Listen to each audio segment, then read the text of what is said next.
Namaste and welcome to our MOOC, Money, Mind and Markets, the Science of Financial Literacy, the Week 6 Future of Finance. In this, we are discussing about the unit Neurofinance for Personal Financial Planning, the brain and the money. Let me begin with a simple question. Imagine two investors. Investor A carefully analyzes the financial statements, diversifies investments and sticks to long-term goals. Investor B checks stock prices every hour, panics during market crashes and buys stocks when everyone else is excited. Who do you think performs better in the long run? Most studies show investor A performs better, yet most real investors behave like investor B. Why? Because financial decisions are not made only with spreadsheets. They are made with the brain. This is where neurofinance comes in. Neurofinance is a multidisciplinary area of study that considers neuroscience, psychology, economics, and the study of the brain as a major factor in financial decision making. Conventional finance models commonly propose that investors behave in fully rational and utility maximizing ways. Neurofinance challenges such assumptions by examining how emotions, biases, and brain activity shape finance. You can recall in our behavioral finance module, we have discussed about all this. So, it tries to understand the neurological basis for behaviors such as risk taking, loss aversion, overconfidence, and herd behavior. The functional magnetic resonance imaging fMRI and electroencephalography EEG provide insights to the brain's functions and activities while individuals carry out the financial decision making tasks.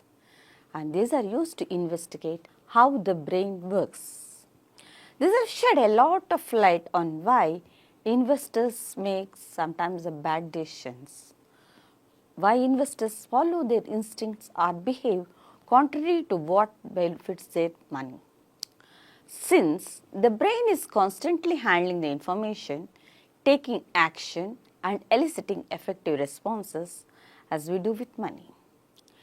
In relation to our financial decision, which is crucial under this highly charged situation, the brain is particularly at work with risk and reward based decisions.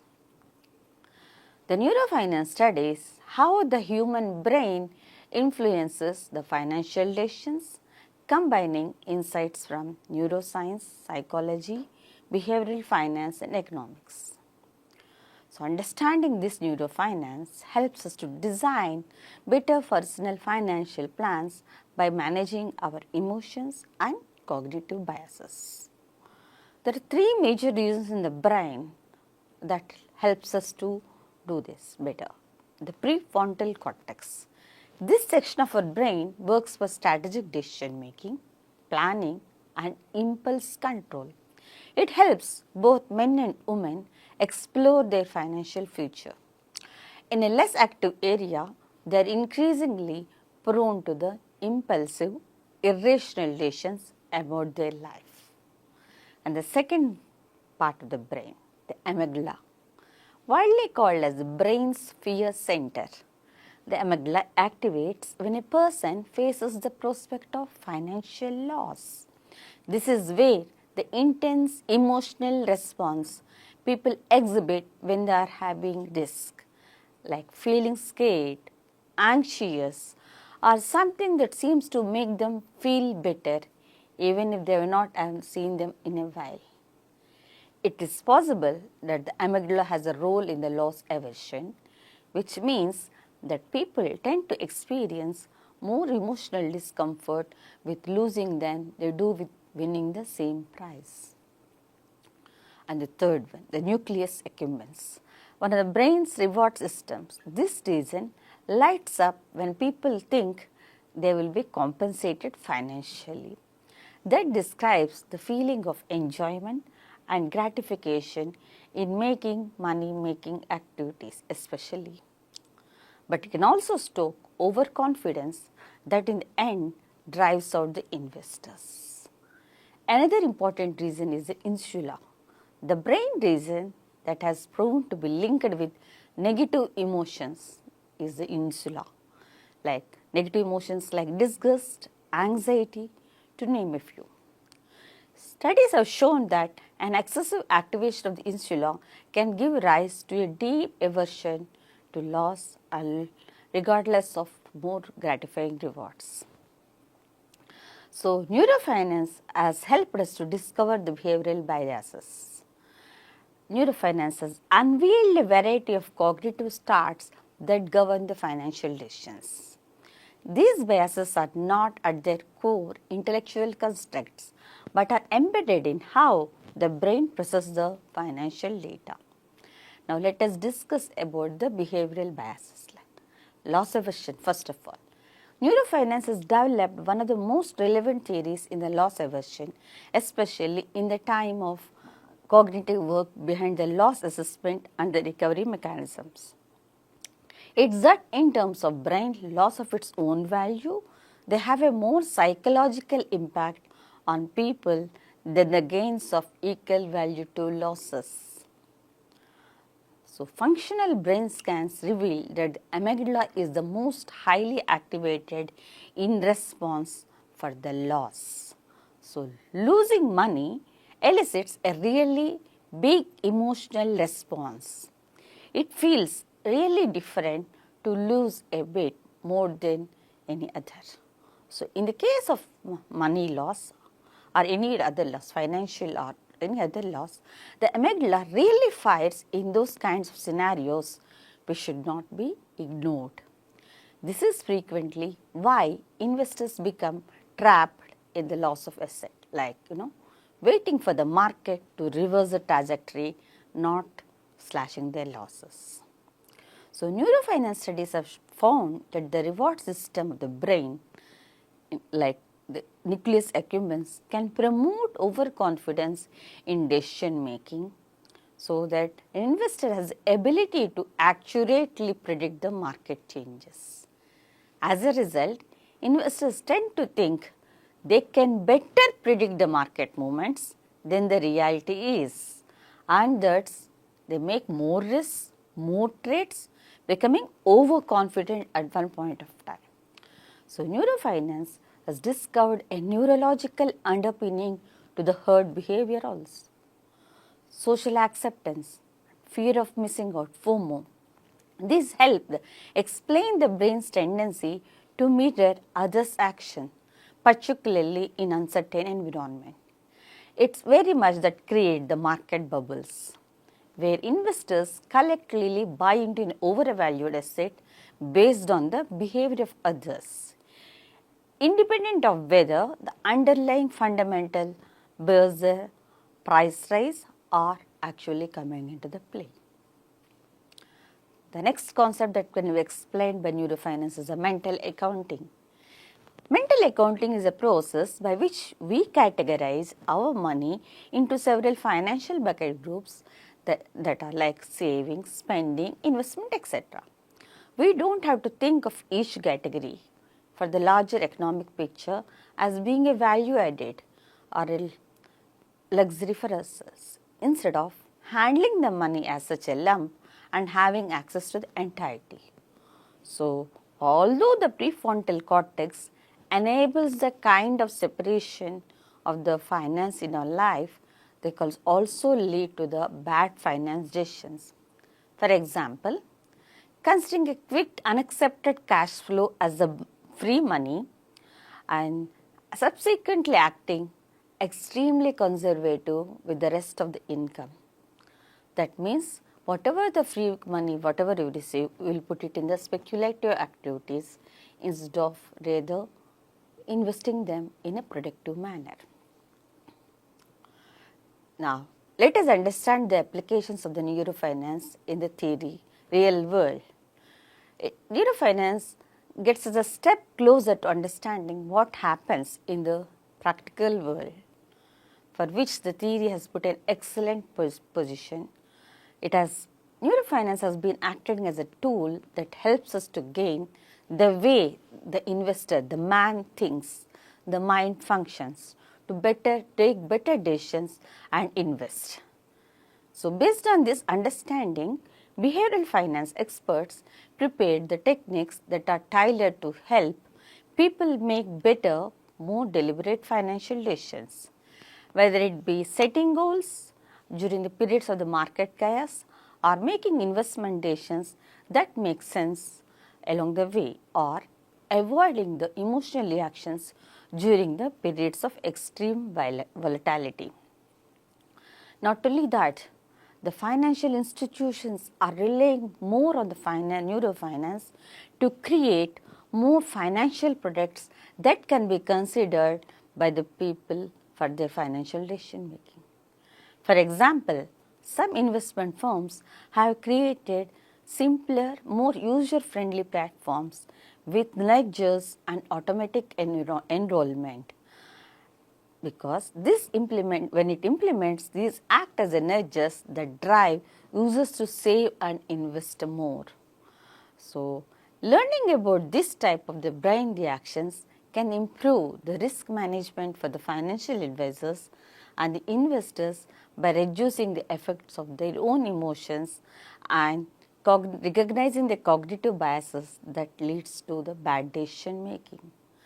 This can also reduce impulsive responses to the products and such as regular portfolio reviews or predetermined exit strategies. So, this is also way the marketers are turning to neurofinance to better understand the investor behavior, nothing but the consumer behavior, to provide cues about the effectiveness of their marketing efforts. So, companies are customizing messages to strike the emotional buttons by observing how the brain responds to advertisements and promotions like investment pitches to help the investors to make buy and investing decisions. Now, let us understand what is the future of the neurofinance. As the neuroscience continues to develop, the financial world is also developing.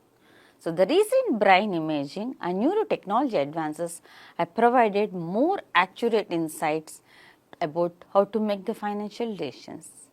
At this juncture, one realizes that instruments might emerge to help the investors to learn, or even can say school their own brain for better decision making, or for the financial advisors to read their clients' emotions or the risk in the real time. Using the artificial intelligence, machine learning, the future of the neurofinance has arrived. While the financial strategy blends all these technologies based not only on the personal interests but also the particular profile of the investor's brain in a way that is distinctive among different people. So, in one sense, we can say neurofinance is a scientific study of how brain activity affects the financial decision making. So, it examines the questions as: why do investors panic during market crashes? Why do people overspend even when they know they shouldn't? Why do many investors buy high and sell low? So, researchers are using these tools such as I said earlier, the brain imaging scans, fMRI scans, the behavioral experiments are being performed, and moreover the psychological testing. So, these studies, combined studies, have shown that the major systems in the brain influence the financial behavior, which we call it as the limbic system, which drives the fear, the greed, the excitement, and wherein it reacts quickly and also often leads to the impulsive decisions. And then there comes the rational brain, which is responsible for the logic, planning, and self-control.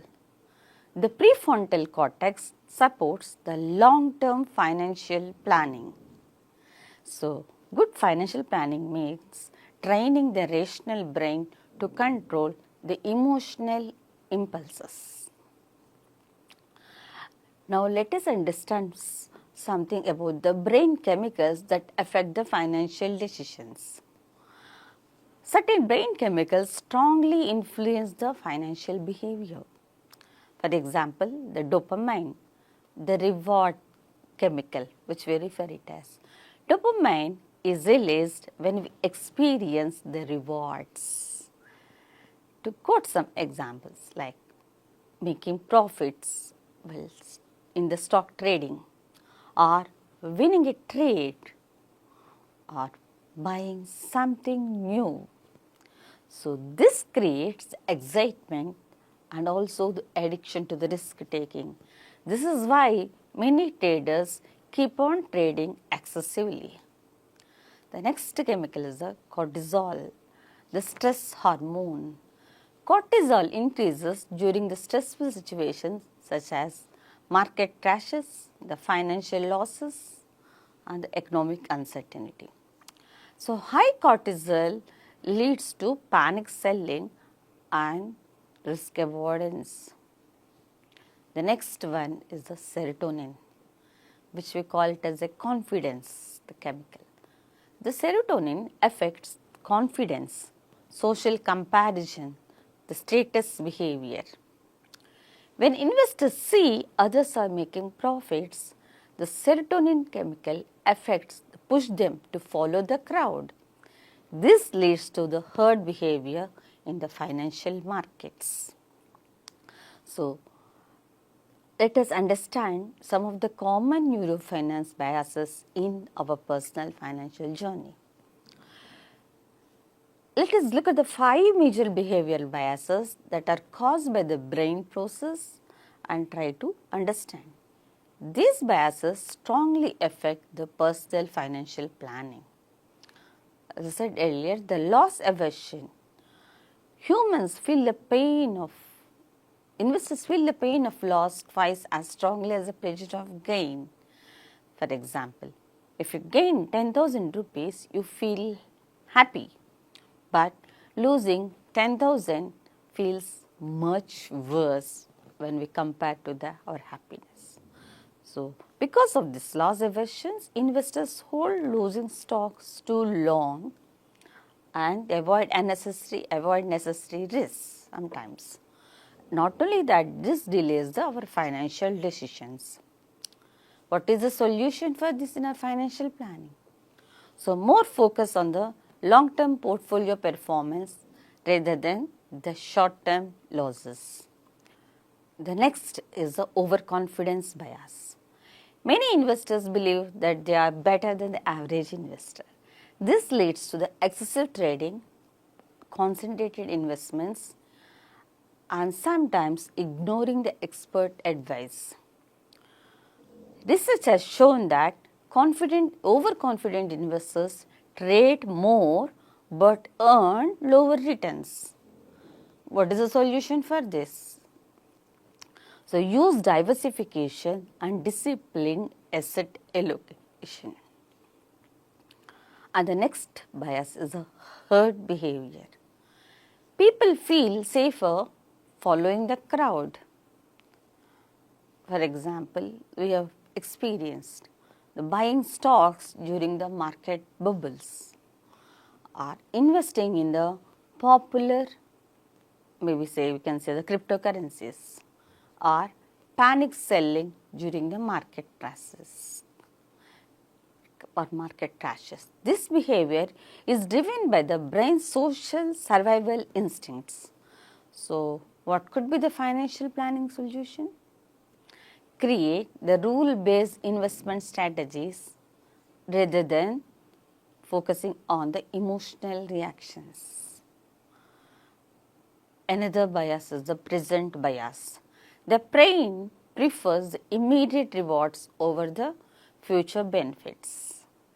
Instant gratification sometimes, right? For example, spending money today instead of saving for retirement.